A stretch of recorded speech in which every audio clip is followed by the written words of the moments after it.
Dear Mr. Koizumi, Ichiro Hata met me at Tokyo Station when I came here at the end of July, intending to stay for a fortnight.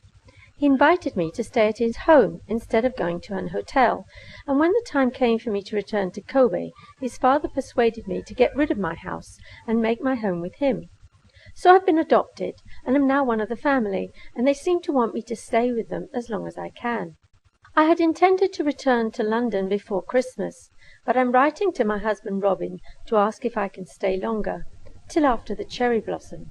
I make such slow progress in the language, not to mention Judo, that I feel I must stay a little longer if possible.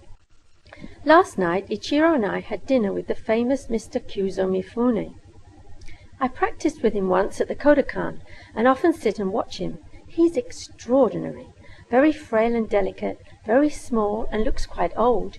He was in a playful mood when I practiced with him. He just threw me round the room as if I were an Indian rubber ball, and when I tried any throw, he simply wasn't there any longer.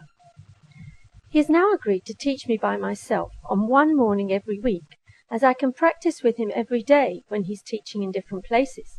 In this way, I shall have to track him down to a different dojo every day, but it is worth it. In the afternoons, I practice with Ichiro and some of his many friends.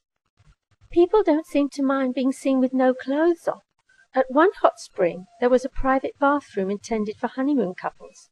To everyone's amusement, I insisted on having it, but there was no lock to the door, and no sooner was I ready to get into the bath than a man came in and insisted on washing my back.